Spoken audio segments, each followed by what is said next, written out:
Hello y'all, this is Jen to Homestead, and today I am going to be making salsa using Mrs. Wage's salsa pack. So I have onion, tomatoes of course, green peppers from my garden, and Cubanelle peppers from my garden.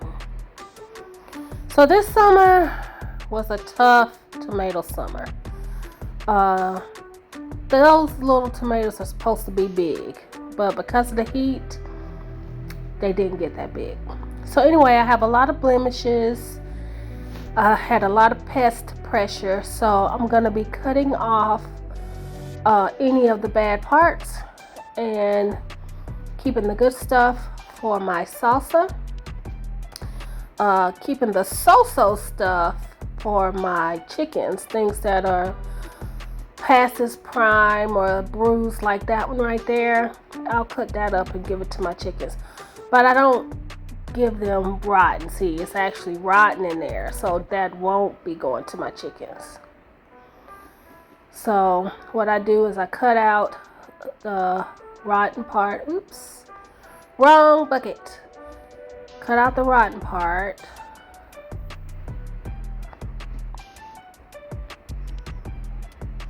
And then put it in my chicken pile.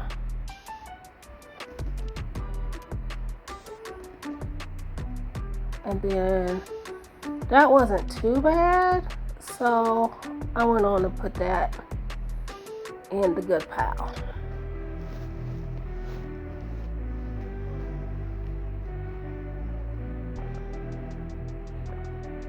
So that blue plate is catching not only the rotten parts, but any of the stems that might have been on the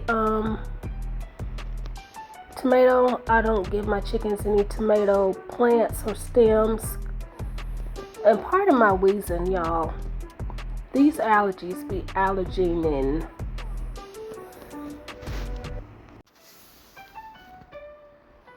So this right here, okay, I tried to grow some San Marzano. That's not one of them, but they were supposed to be like really big, very prolific.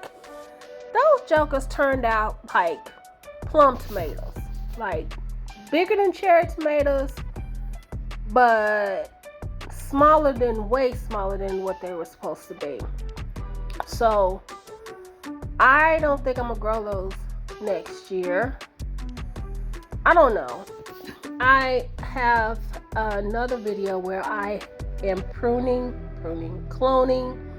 some of my prune suckers before I pull up my plants for the fall. It's October the 13th, and I'm finally pulling up my tomato plants because I wanted to see just how long they would produce, but they're not producing much now. But I'm gonna put them in my greenhouse and see how they do over the winter. So I give my chickens a lot of fresh fruit and vegetables, and I do that by keeping scraps that normally you'd be throwing away. You could turn them into eggs, but I am still picky about what I give my chickens. Okay, so this is the finished result. Aren't they pretty? Look way better than they started. This is for my chickadees, their snacks. We'll get back to that later. And that goes in the compost.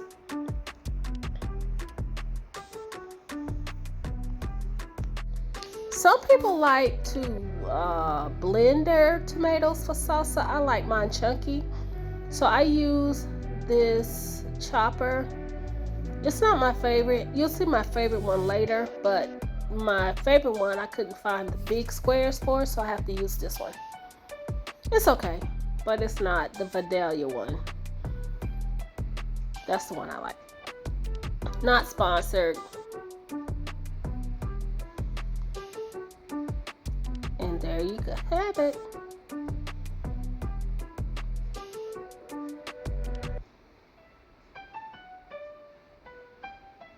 So that's the comparison.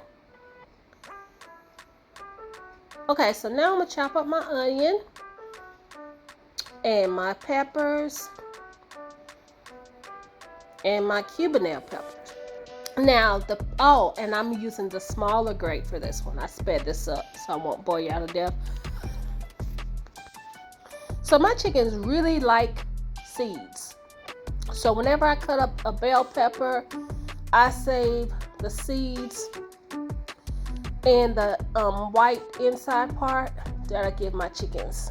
So you see, if you look at how I do the tops, I tear off every little bit. Okay, so now I'm gonna chop it.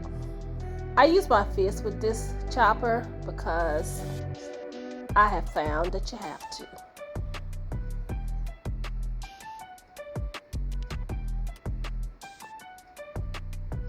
And Cubanelle peppers, they have a better flavor to me than bell peppers, so I like to grow those. And this is just a Vidalia onion, huh? Vidalia chop wizard. I wonder, okay. I'm just now seeing the connection.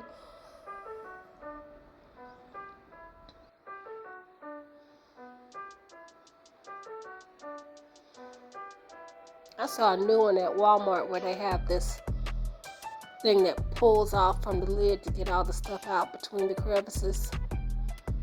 But my old one works just fine and I just have to scrape it out. Okay, so Mrs. Wages is what I'm using. And the package has jalapeno and peppers dehydrated in there. So I didn't add any jalapeno to my mix, but I wanted to add some different peppers for texture. And you get these packs in the canning section. That's wherever I've seen the Miss Wages. And I'm going to add a half a cup of white distilled vinegar.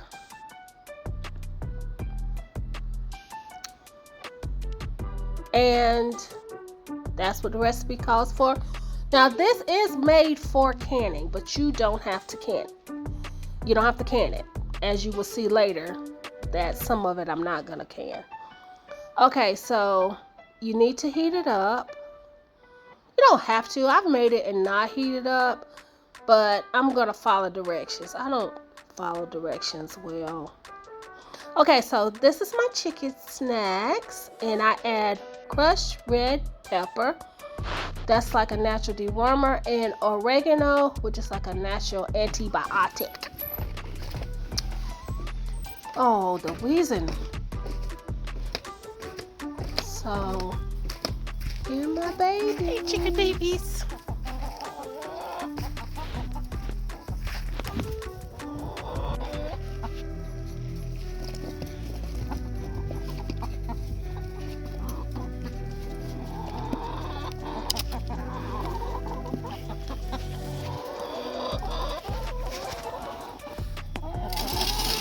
Move back. Look. Look at you. Yeah, I'll share.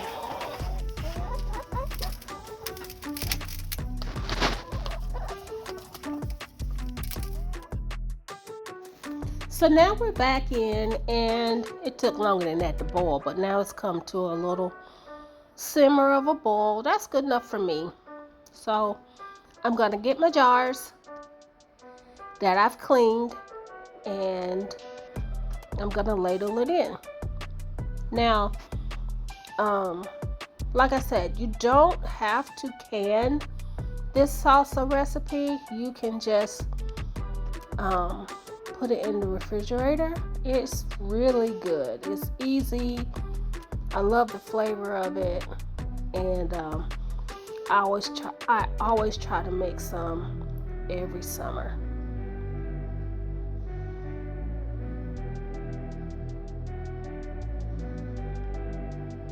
Now this one bit is not gonna fill this whole jar.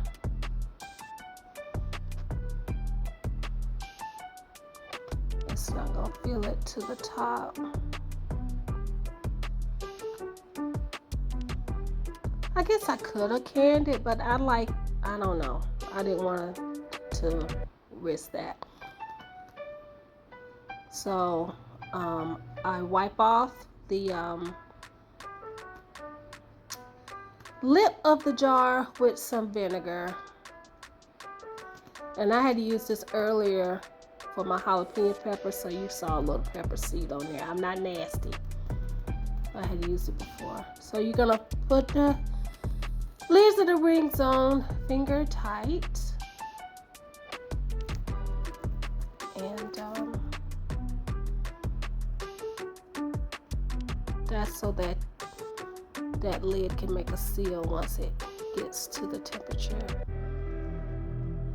that it needs. So that's that jar that's going to end up in the refrigerator. So I'm going to let it cool off on the counter, and then I'm going to put it in the refrigerator. So because the contents of my jars is hot, the jars need to go into the hot water of the water bath canner. If that was cold product, then I could start it in a regular tap water, temperature water.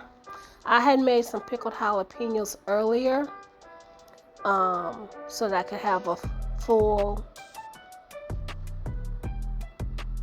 batch, and they worked out perfectly actually.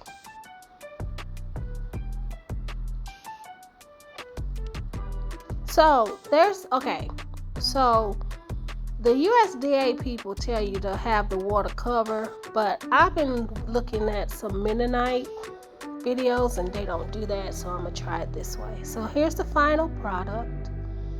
I hope this was a helpful video. Thanks for watching.